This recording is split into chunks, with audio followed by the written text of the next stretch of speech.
Hey everyone, proud Missourian and L&R employee Robert Hogue here, and welcome to this edition of the L&R newsletter. This time with a little different approach, all video. First up, back in January, we were all introduced to the L&R Way in a 40-minute live and streamed presentation. Well, thank me whenever, but here is the 1-minute version. The L&R Way. This is a process. It's a journey. Introducing this culture is absolutely so exciting. And the L&R Way really is a tool. This is really all about you, because we all are designers. Today we're proud to introduce the L&R Way. Why are we doing this? So what is it, and why are we doing this now? To create something that I call engagement. Create a common language. You don't need stripes on your jacket to lead. Leadership. To learn. To engage. To appreciate and to decide, what we call our leadership principles. So yes, it is about every one of you. And this was created, it was developed for you. Every one of these principles deserves its own rollout meeting. It's about growing that culture of everyone coming together. Everyone has a role in this. This is here to stay. This is sticky. It's going to be with us. And I welcome you all into it. 59.4 seconds to be exact. So the question is, how much does the L&R weigh? That's great humor right there, folks. So safety is taking a step forward in the L&R culture, as safety committees were recently developed in all the distribution centers and in the sales division. So here's a clip I call the L&R Safety Solution. The Pine Bluff warehouse, the issue: moving forklifts and people walking to their work zones sharing a stretch of warehouse real estate. Well, that's not a good mix, especially when forklifts are sometimes placing pallets of boxes up in the air 2, 3, or even 4 levels. So the Pine Bluff Safety Committee, by moving boxes and pallets out of the way, developed a forklift-free covered walkway for the warehouse employees to use as they joyfully head to their work zones. So it's reset season. Yikes. A fact not lost on anyone, as it's a very busy time of year. When it comes to resets, a lot can and often does go wrong. In fact, at last count, there were like 498,003 things that can go wrong during resets. We all know that. My purpose in the upcoming video is to highlight the L&R Customer Logistics Department, cosmetics resets, and what happens to help resets go right. Roll them.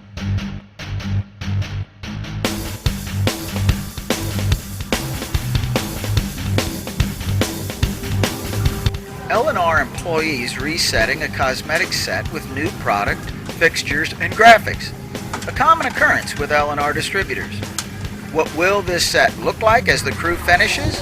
Well, you could ask the same about the nearly 20,000 cosmetics resets being completed in our chain accounts for spring 2016.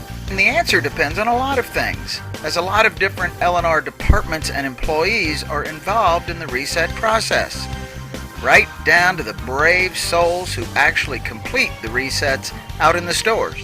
And what is that process? Well,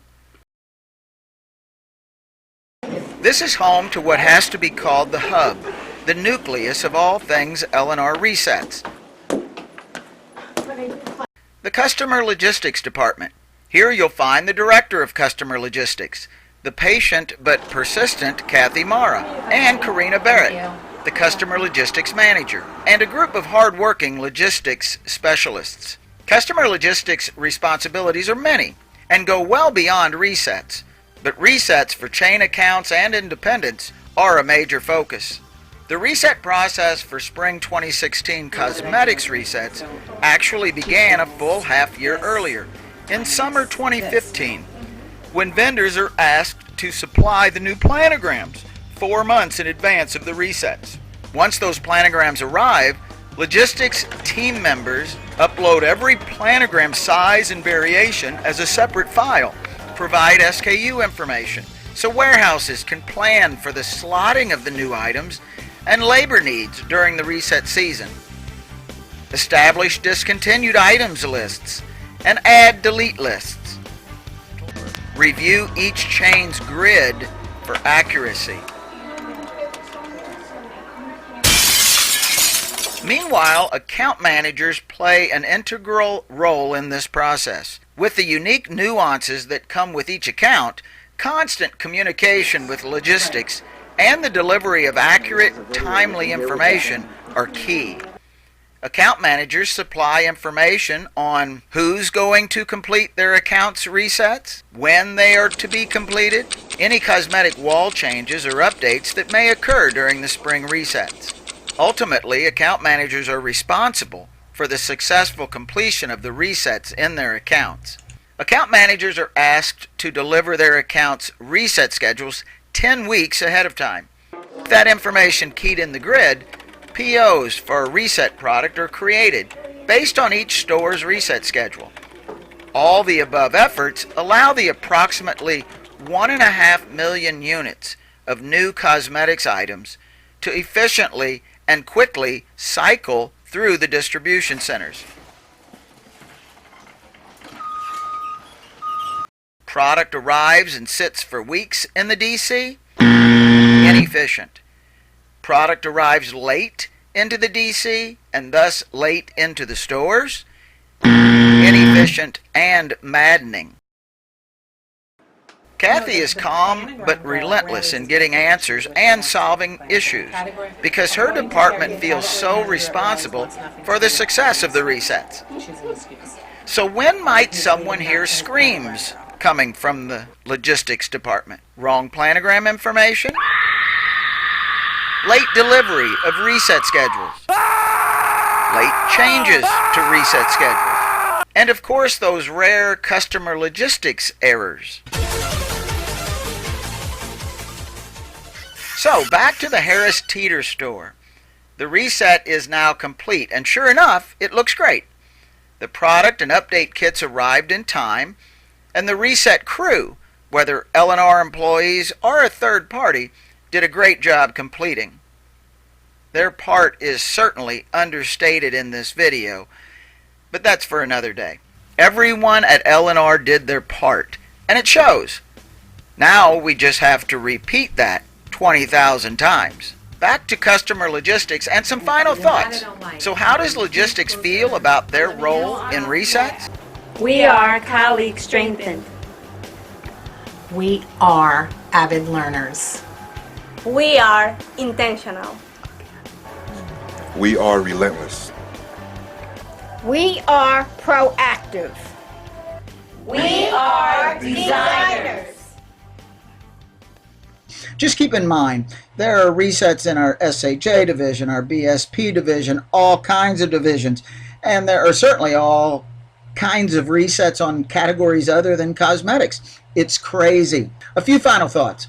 L&R University is up and running on the L&R iNet. It's cool and set to get even cooler as a home for all kinds of learning, Excel, Tour de Force, MITS, with more to come. Check it out. And finally, as of recently, L&R warehouse employees have been enjoying discounted vending machine goodies, chips, candy, soda, and such. All items reduced by 50% as of the presentation of the L&R Way, with L&R picking up the difference. Pretty cool. I was told the employee response has been tremendously positive. Well, I guess so. Robert Hogue, thrilled to have brought you a few of the many good things happening with L&R Distributors. Hey, stay grateful out there. See you next time.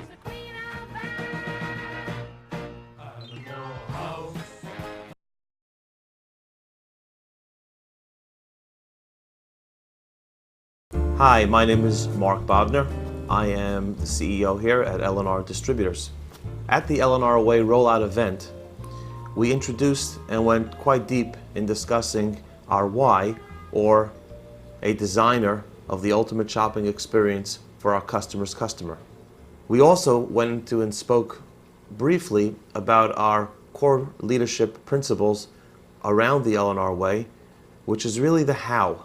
How do we make certain that we are constantly striving to design the ultimate shopping experience for our customer's customer?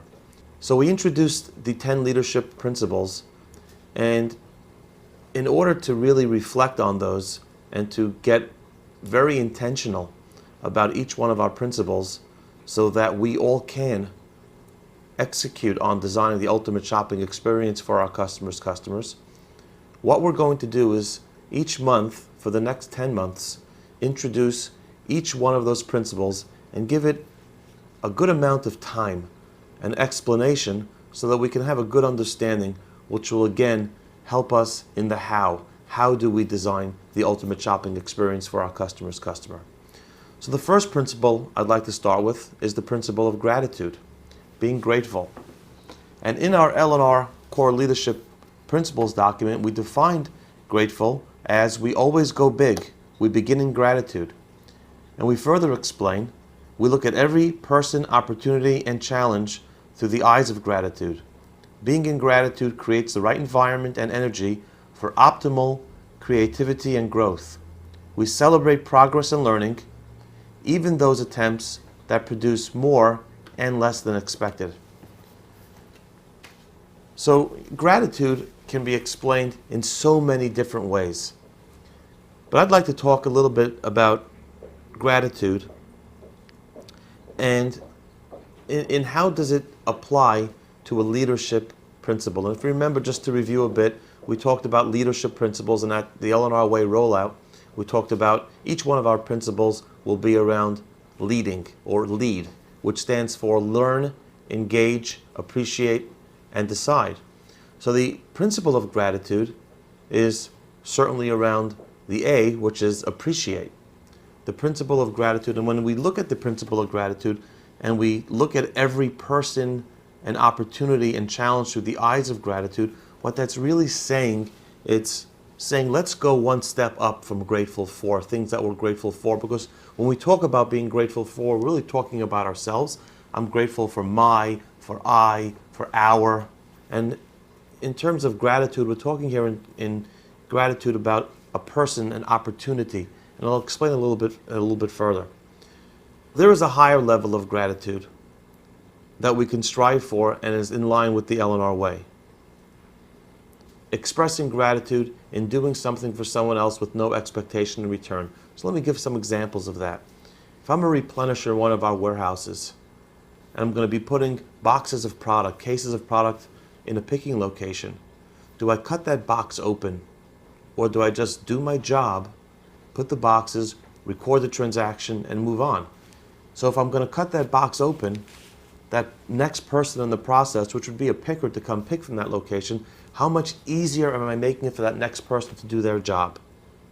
If I'm packing a box, which will ultimately go to a destination and be opened by one of our customers or a merchandiser meeting that box in a store, how am I packing that box? Am I packing that box in a way that it's going to make their job so much easier? If I'm in purchasing and I make a deal with a vendor, and we have vendor terms now that have been established, do I communicate those terms to accounts payable so that when an invoice comes in, I can process that invoice without any interruption or having to ask any questions? See, those are examples of doing something for someone else, and there is no expectation in return. You did your job as a replenisher, just putting a box in a location. You did your job, cutting that box open, making it easy for the next person that's going to come along in the process. In anything that we do, that's the type of gratitude we're talking in line with the L&R Way. So I hope I've shed a little bit more clarity and light on this principle of gratitude. And certainly you may have your own explanation of gratitude as it relates to the principle. But again, to recap, these principles are to teach us how to be designers of the ultimate shopping experience for our customer's customer. Every team member has that concept in their head, and these principles are here to teach us how to lead, to learn, engage, appreciate, and decide. I'd like to thank each and every one of you out there for doing what you do on behalf of L&R, in line with the L&R Way. It does not go without being said that without each and every one of you, the L&R Way wouldn't exist, and we wouldn't be as successful as we are. So thank you so much for everything, and hope to see you next month again as we roll out our next principle. Thank you.